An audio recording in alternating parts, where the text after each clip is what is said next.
ఈ రోజు గెస్ట్ ఎవరంటే ఎర్ర ఎర్ర రుమాలు అనే సాంగ్ ఎంత వైరల్ అయిందో మనందరికీ తెలుసు. బట్ ఆ పాట పాడిన మల్లమ్మ కూడా అంతే వైరల్ అయింది. మీరేం చదువుకోలేదా? చదువుకోలేదు మేడం. మరి మీకు పాటకి పదాలు ఎలా తెలుస్తుంది? ఇంట మైండ్ సెట్ లో ఉంటాయి కదా, మైండ్ సెట్ లో ఉంటాయి. నా పిల్లల్ని మంచిగా చదివించి ఒక పొజిషన్ లో చూడాలని ఆశ నాకు. ఒక పొజిషన్ ఇంగ్లీష్ లో చెప్తున్నావు? అవునా అవునా. మీరు ఒకసారి పాడతారా మా కోసం? నాగమొకం నలికే సన్నం నగితే పనం పోతది బావా, నాగమొకం నలికే సన్నం. మీ ఇంట్లో మీ భర్త నుంచి ఎలాంటి సపోర్ట్ ఉంటుంది మీకు? మా ఆయన వాళ్ళు ఎవరు లేరు, మా ఆయన చనిపోయిండు. ఒక రోజు కూలికి వెళ్తే ఎంత వస్తుందమ్మా? 200 250. డబ్బులు సరిపోతాయమ్మా? పొద్దు గడపాలి అట్లే. ఏం చేయాలో అర్థం కాదు. ఒక సంవత్సరం ఏం పని చేయలే నేను. పాట పాడిన తర్వాత ఇంకెవరన్నా ఫోన్లు చేస్తున్నారా? మోసం చేసేవాళ్ళు మోసమే చేస్తారు. మోసం అంటే? అమ్మ పాటలు ఉంటాయి వాళ్ళు ఇంకా రాసుకుంటారు అక్కడ. మీకు తెలియకుండానే ఒక 15 పాటలు వచ్చేసాయి. హాయ్ హలో నమస్తే, this is Suvarna. Welcome to సువర్ణతో సరదాగా. ఈ రోజు నా గెస్ట్ ఎవరంటే రీసెంట్ టైమ్స్ లో సోషల్ మీడియా ఆన్ చేస్తుంటే ఎక్కడ చూసినా ఈ పాట గురించి అందరూ మాట్లాడుకుంటూ ఉన్నారు. ఎర్ర ఎర్ర రుమాలు అనే సాంగ్ ఎంత వైరల్ అయిందో మనందరికీ తెలుసు. బట్ ఆ పాట పాడిన మల్లమ్మ కూడా అంతే వైరల్ అయింది. ఈ మధ్య కాలంలో ఫోక్ సింగర్స్ చాలా మంది కూడా అన్కండిషనల్ లవ్ తీసుకుంటున్నారు. ఈ రోజు నాతో పాటు సింగర్ మల్లమ్మ గారు ఉన్నారు, ఆవిడతో మాట్లాడు. హాయ్ మల్లమ్మ గారు. Hi madam. సో ఎట్లా ఉన్నారు? మంచిగా ఉన్నా మేడం. మంచిగా ఉన్నారు. ఓకే. సో ఎర్ర ఎర్ర రుమాలు అనే సాంగ్ తో చాలా బాగా వైరల్ అయిపోయారు, అందరూ ఫోన్లు చేస్తున్నారు ఇంటర్వ్యూలు కావాలని. ఎట్లా అనిపిస్తుంది? ఎట్లా అనిపిస్తుంది అంటే కొంచెం అక్కడ ఏం మాట్లాడాలో తెలియదు.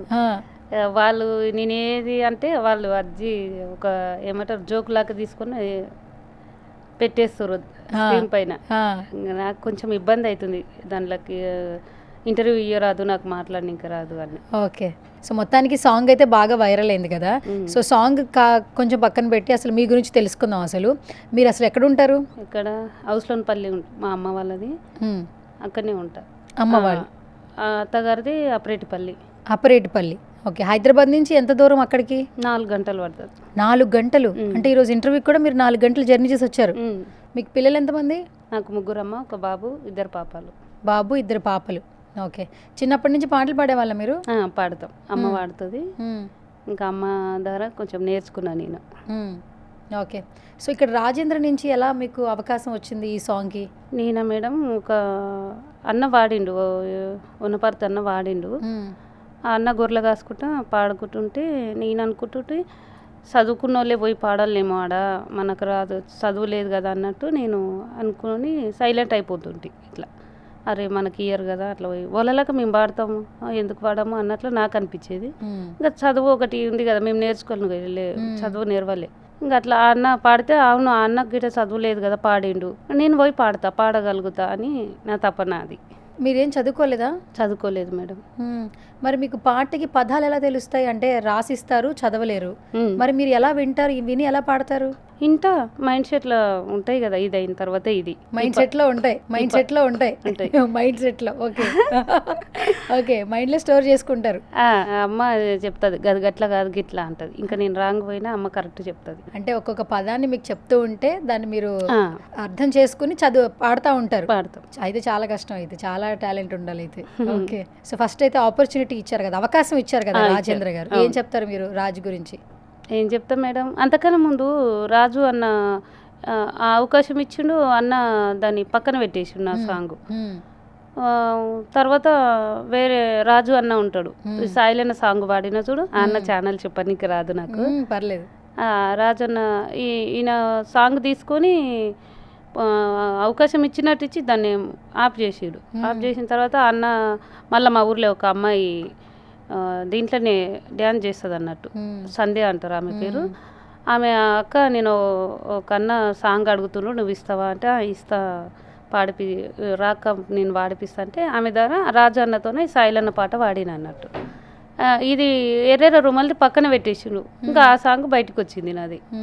బండి మీద నువ్వు రంగ సాయిలన్నా పానమత గై గై సాయిలన్నా అన్ననే ఫస్ట్ నన్ను బయటకు తీసింది.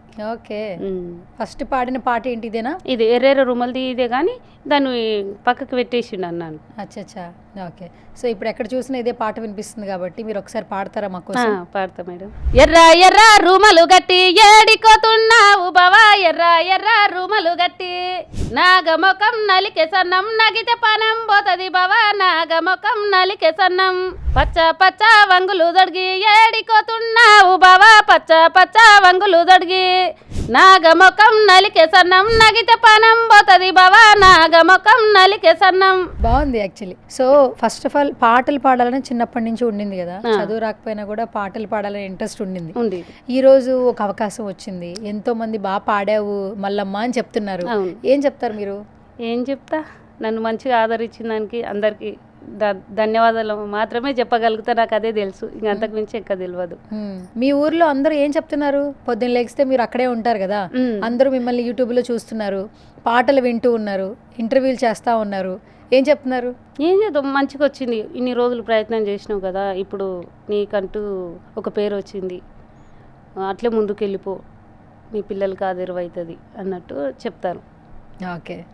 అండ్ మీ అమ్మగారు కూడా సింగర్ కదా? నాకు మాత్రం సింగర్, మా అమ్మని సింగర్ ఎక్క, నాకన్నా మా అమ్మనే ఎక్క సింగర్ నాకు. ఓకే. మీ ఇంట్లో మీ భర్త నుంచి ఎలాంటి సపోర్ట్ ఉంటుంది మీకు? మా ఆయన వాళ్ళు ఎవరు లేరు, మా ఆయన చనిపోయిండు. ఓ సారీ. మా ఆయన చనిపోయిన రోజులు అయిందంటే ఇప్పుడు 5వ నెల వస్తే 7 కంప్లీట్ అయ్యి 8 నడుస్తుంది. 8 నెలలు అయింది? 8 సంవత్సరాలు అవుతుంది. 8 సంవత్సరాలు అవుతుంది మీ భర్త చనిపోయి. ఎలా చనిపోయారు? కరెంట్ షాట్ పట్టింది మేడం చార్మినార్లో. ఎలా? కరెంట్ షాట్ పట్టింది. ఈ స్లాబ్ లైనింగ్ కాంక్రీట్ పనికి పోయింటిమి. అప్పుడు కొంచెం మా చిన్న పాప ఇంత 8 నెలల పాప ఉంది, మా పెద్ద అమ్మాయి 6 ఉంది, నా బాబు 4 ఉండడు. అప్పుడు పనికంటూ వెళ్ళిపోయినాం అన్నట్టు. ఇంకా పని మీదే అది కరెంటు పట్టేసింది. అంటే ఇప్పుడు మీ భర్త చనిపోయి 8 ఏళ్ళు అవుతుంది. మరి ఇంట్లో ఆధారం ఎట్లా అమ్మా? ఇంకా అట్లే, ఎట్లా అంటే ఇక అట్లే పొద్దు గడుస్తుంది. మీరు పనికి వెళ్తుంటారా? పొలం పనికి వెళ్తాం. పొలం పనులకి వెళ్తుంటారు. 3 పిల్లలా మీకు? 3. ఏం చేస్తున్నారు ఇప్పుడు 3 పిల్లలు? చదువుకుంటున్నామ్మా. ఏం చదువుకుంటున్నారు? పెద్ద పాప 7, బాబు 4, చిన్న పాప 3. బాబు మళ్ళీ వెనక్కి తీసుకొచ్చేసినాం, జర చదవడు అన్నట్లు ఒక క్లాస్ వెనక్కి వేసినాం. 5 ఉంటుండే ఇప్పుడు. పిల్లలు బాగా చదువుకుంటారమ్మా? బాగానే చదువుకుంటారు. నాకు చెప్పనీకి రాదు కదా ఏం చదువుకుంటారు అని, నాకే చదువు రాదు, వాళ్ళకేం చెప్పదు. స్కూల్లో టీచర్లు చెప్తారు కదా బాగా చదువుతారు మీ పిల్లలని? ఇంకా చెప్తారు నార్మల్గా అనుకుంటా, ఇంకా బాగానే చదువుతారు అనుకుంటా, నేనేం అడగను వాళ్ళని. ఇక పోతురా లేదా డుమ్మలు కొట్టకుండా, అదొక్కటే. అంటే ఇప్పుడు ఇంట్లో మొత్తం మీరే చూసుకోవాలి? ఇంకా అమ్మ వాళ్ళ ఇంట్లోనే ఉంటా, నాకంటూ ఒక ఇల్లు లేదు, అన్నీ అమ్మ వాళ్ళ ఇంట్లోనే ఉంటాయి. ఇక మీ మదర్ ఏం చేస్తున్నారు ఇప్పుడు? ఇంట్లోనే ఉంటున్నారా, ఏమన్నా చేస్తారా?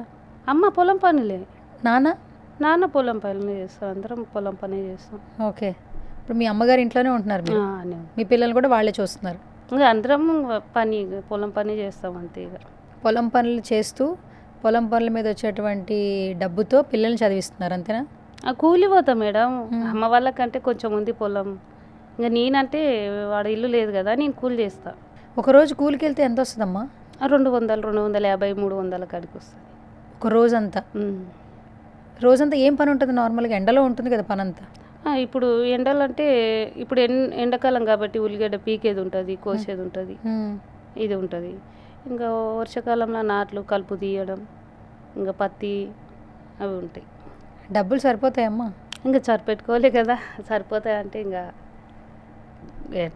కడుపు నిండా తినాలి ఉండాలి అనేది ఏం లేదు, కాకపోతే పొద్దు గడపాలి అట్లే.